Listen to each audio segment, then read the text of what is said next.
My phone's buzzing pierced the elegant silence of the Tokyo meeting room like a blade. I was about to silence it when I saw her name appear on the screen.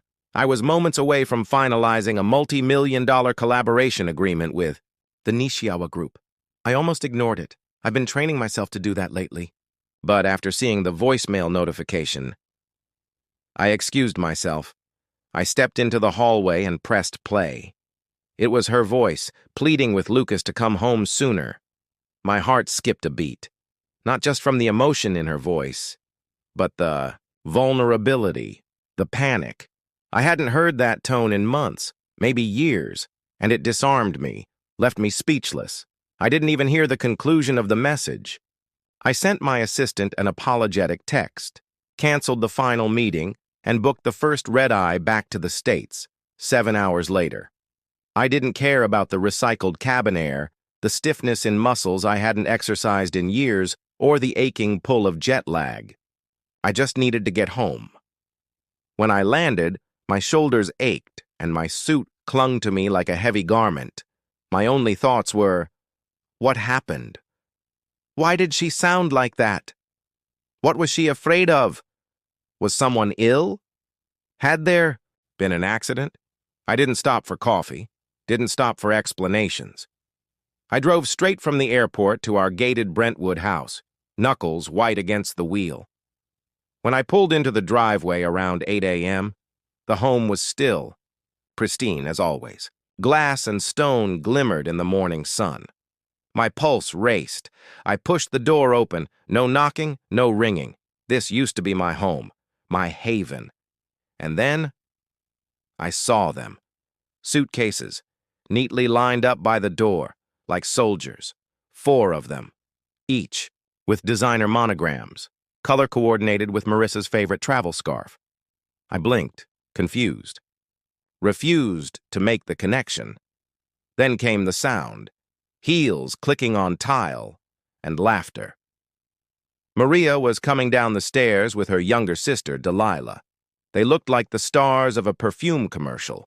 Wide-brimmed summer hats, white dresses, golden skin. Delilah held a mimosa. Maria's dress fluttered as she walked the runway of indifference. "Thank you," she chirped, like I had just picked her up from yoga. No mention of the voicemail, no hug, not even a "how was your flight?" Instead, "Can you take care of Dare and Coco while we relax in Bora?" Bora? I stood there, mouth open. Was this a joke? By the couch, the 2 French bulldogs were already in their cages, wagging their tails like everything was fine. What, Marissa? Your message said you needed— Yes, she interrupted, tossing her hair. I needed you to come home, because Delilah's been so stressed lately, and I've been overwhelmed with the influencer lawsuit. I needed a break. She gave me a cheek kiss, turned to Delilah. She's usually so sweet with the dogs, right? Delilah smirked. Call the Uber, it's already outside. They left, just like that. No goodbyes, no apologies, no shame. Behind me, the dogs barked. The purr of the car faded. The front door clicked shut, and my briefcase slipped from my hand. It hit the floor with a dull thud. I stood there, frozen, staring at the suitcases. One tag was still swinging slightly, after they left for paradise. I moved to the couch, sat down, massaged my temples. Her voicemail echoed in my mind. Please, Lucas, come home early. She tricked me, and I fell for it. The silence was deafening. The furniture, the art, the curated decor, it all looked foreign now. This wasn't my home anymore. It was a showroom, and I was just a visitor. The artwork from Paris, the throw pillows, the eucalyptus candles, none of it felt like mine. Not anymore. I leaned back, exhaled slowly, and whispered, I guess it's just us now. Dior licked my palm.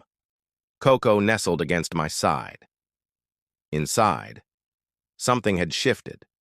Not loud, not explosive, more like a light going out. The first storm always starts quiet. She left something behind. and I don't get played twice in 24 hours. For hours. I tried to be understanding.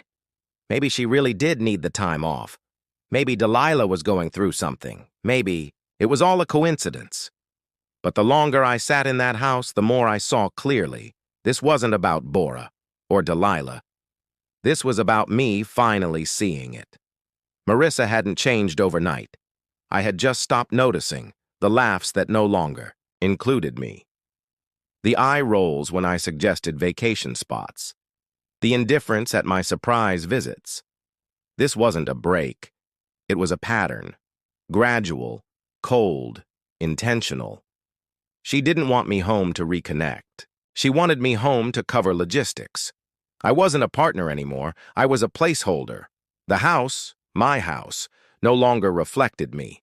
And slowly I realized maybe it never really had. My plans, my awards, slowly replaced by photos of her.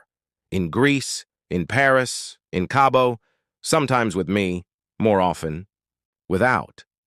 I opened my laptop.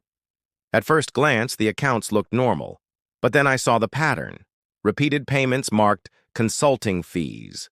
Transfers I didn't remember authorizing, then a smaller, newer account, with both Maria's and Delilah's names, my company's funds. Redirected. I hadn't built this business from the ground up, to be robbed blind by a couple of hashtags and a spray tan. I called my bank liaison, told him I needed discretion. He promised to look into it. I walked to the closet and packed what still felt like mine. Leather notebooks, old sketchbooks, my favorite hoodie. The one Marissa called messy. She never liked it, so I stopped wearing it. That was the story of us in a single gesture. I poured a whiskey. It wasn't even noon. Outside, the wind rustled. Coco barked at a bird. Dior curled up beside me. For the first time. The solitude felt better than her presence ever did, and by twilight I knew this wasn't about betrayal, it was about clarity. She didn't change. I just finally looked. That evening I made the first real call of the day. Uncle Preston, I'd been avoiding him for years. He answered, groggy, probably hungover. But when he heard my voice, something clicked. Hardrove. Semi-retired, but still sharp as a blade. I told him everything. No drama, just truth. He listened, didn't interrupt.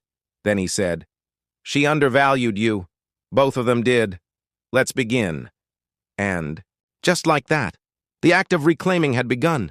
And I swear, it felt better than any deal I ever closed in Tokyo.